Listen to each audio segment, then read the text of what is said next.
Muy buenos días tengan todos ustedes, mis queridos hermanos en Cristo. Que la paz del Señor habite en sus corazones, en el nombre del Padre, del Hijo y del Espíritu Santo. Amén. Recuerdan que hace dos o tres días estuvimos hablando sobre el pecado y la misericordia. Vamos a seguir hablando sobre el pecado, que a veces se nos olvida porque muchas veces estamos tan inmersos en el pecado que lo vemos como si fuera algo normal.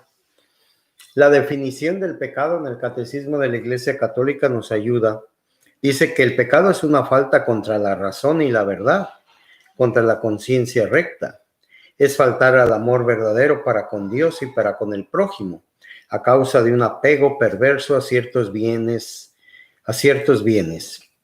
Hiere la naturaleza del hombre y atenta contra la solidaridad humana. Ha sido definido como una palabra, un acto, un deseo contrario a la ley eterna. Entonces el pecado es una falta contra la razón y la verdad, la conciencia recta. Y hiere la naturaleza humana, o sea, la dignidad de la persona. Cuando tú, un ejemplo, cuando nosotros nos alcoholizamos, cuando nosotros nos llenamos de envidia, nos llenamos de ira, de coraje, cuando nosotros nos llenamos de pornografía, cuando nos llenamos de chisme, cuando nos llenamos de crítica destructiva, cuando nos llenamos de cosas, de comer, entonces estamos atentando contra la dignidad de nosotros mismos, porque estamos destruyendo el templo del Espíritu Santo, que es nuestro cuerpo. Entonces esto es principalmente si yo no soy capaz de tener misericordia, respeto y dignidad hacia mi propia persona, ¿cómo yo voy a actuar con mi prójimo, con las personas que viven cerca de mí y las personas que viven lejos de mí?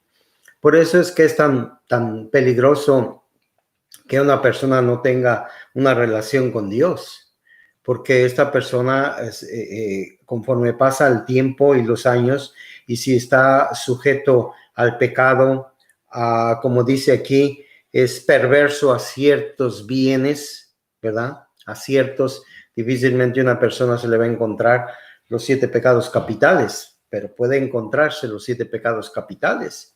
De hecho, para cometer un pecado, tienes socios. Si cometes el pecado del adulterio, hay una sociedad de pecado ahí. Si cometes el pecado de la ira, hay unos socios ahí, la mentira, ¿verdad?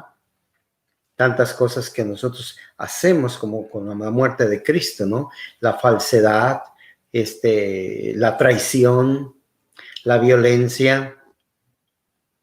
El pecado es una ofensa a Dios, dice el Salmo 50. Contra ti solo he pecado, lo malo a tus ojos cometí.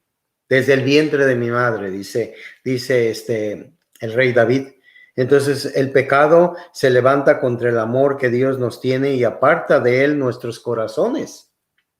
Como el primer pecado es una desobediencia, una rebelión contra Dios por el deseo de hacerse como dioses, pretendiendo conocer y determinar el bien y el mal.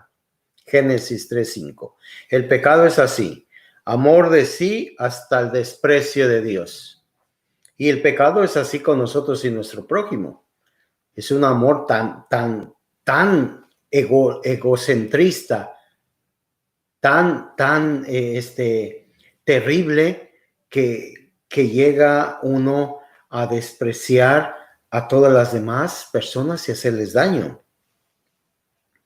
Por eso, esta exaltación orgullosa de sí, el pecado es diametralmente opuesto a la obediencia de Jesús, que realiza la salvación de la humanidad. En la pasión, la misericordia de Cristo vence al pecado. En ella es donde se manifiesta mejor su violencia y su multiplicidad. La incredulidad, el rechazo, las burlas por parte de los jefes y del pueblo, la debilidad de Pilato, la crueldad de los soldados, la traición de Judas tan dura a Jesús, las negaciones de Pedro, el abandono de los discípulos. Sin embargo, en la misma hora de las tinieblas y del príncipe de este mundo, el sacrificio de Cristo se convierte secretamente en la fuente de la que brotará inagotable el perdón de nuestros pecados. Pensemos un momento, Jesucristo en vida, en sus 3 años de apostolado, de misión, se dedicó haciendo el bien, curó a cientos de personas, les cambió el corazón a cientos de personas, les dio de comer a miles de personas, cientos de personas. Hizo muchas cosas muy importantes y muchísimas cosas que no están escritas en la Biblia, dice San Juan. Pero si nosotros nos ponemos a reflexionar, cuando Jesús está clavado en la cruz y hace millones y millones y millones y millones de salvaciones y de conversiones, en ese momento está salvando a la humanidad, me está salvando a mí y a ti te está salvando en ese momento. Entonces, esto que nosotros reflexionamos acerca del pecado no nos debe de olvidar, ¿verdad? No nos debe de olvidar todo lo que hizo Jesús por nosotros. La diversidad del pecado. Hay muchos pecados, como les dije hace ratito. Dice, la variedad del pecado es grande. La Escritura contiene varias listas. La carta a los Gálatas opone las obras de la carne al fruto del Espíritu.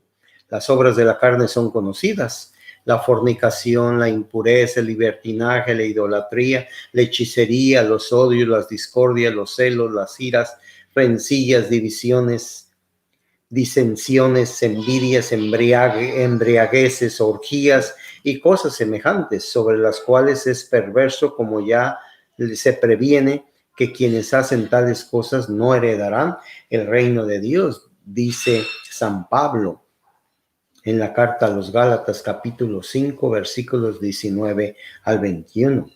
Se pueden entonces distinguir los pecados según su objeto, como en todo acto humano, según las virtudes a las que se oponen, por exceso o por defecto, o según los mandamientos que quebrantan. Se los pueden agrupar también según los que se refieren a Dios, al prójimo o a sí mismo. Se les puede dividir en pecados espirituales y carnales, o también en pecados de pensamiento, palabra, acción u omisión.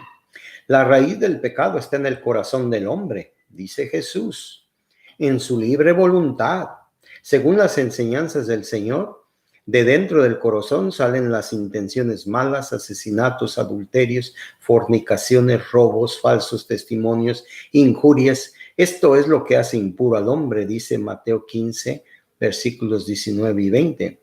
En el corazón reside también la caridad, principio de las obras buenas y puras, a las que hiere el pecado. Entonces, todos nosotros sabemos que el pecado existe. Y estábamos hablando del pecado. ¿Por qué hablamos del pecado? ¿Se acuerdan la conversación que tuvimos hace varios días acerca del pecado que hay ahorita en el mundo y toda la consecuencia de lo que estamos viviendo, las epidemias y todos estos daños que hay, las violencias? ¿Por qué es pecado esta epidemia, esta pandemia, perdón? No, el pecado no es la pandemia. El pecado es cómo estamos nosotros trabajando en la pandemia. Vean las actitudes de los políticos, de las personas que tienen a su cargo la dirección de estas cosas tan terribles.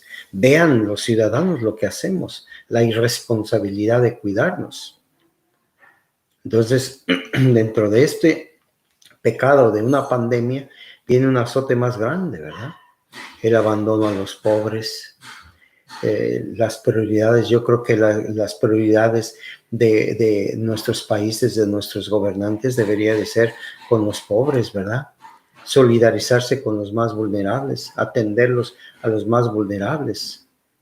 Bueno, ese es el pecado. Pero aún en todo el pecado, dice San Pablo, donde abunda el pecado, sobreabunda la gracia. Entonces pidámosle al Señor que que nos ayude a distinguir esto y a tener una actitud constante de llenarnos del amor de Dios para que el pecado no nos agobie. Muchas veces nosotros, yo no sé, ustedes conocen y muchas personas en las cuales tienen luchas enormes contra el pecado. Y una de las luchas más grandes es de que le damos más interés al pecado que al amor de Dios. Entonces, una invitación es que si tú tienes una debilidad muy fuerte, un pecado grave, que repites y repites incluso hasta que es anciano tanto como tu edad, o a lo mejor más viejo que tú, porque puede ser que viene de tus propios padres, que luego vamos a platicar sobre estos pecados hereditarios, así como se heredan facultades y características fisiológicas, etcétera, etcétera, dones de los abuelos, bisabuelos, de los padres, de los familiares, también se heredan estas debilidades. Entonces vamos a pedirle a nuestro Señor que si yo tengo una debilidad muy fuerte, un pecado muy fuerte, lo tengo que contrarrestar, no con estar siempre agobiado viendo mi pecado, y me sumo en una depresión, en una tristeza, no. Del tamaño de tu pecado es del tamaño de tu oración. Ve a confesarte. Ve y pídele al Señor que te dé esa gracia que necesitas. Lee la Biblia todos los días la Sagrada Escritura. Alaba al Señor, dale gracias al Señor todos los días de las bendiciones que Él derrama en ti. Y poco a poco, esa gracia, esa misericordia que Él ganó por ti en la cruz, te va a salvar de tu pecado. Que el Señor les bendiga, el Padre, el Hijo y el Espíritu Santo. Amén.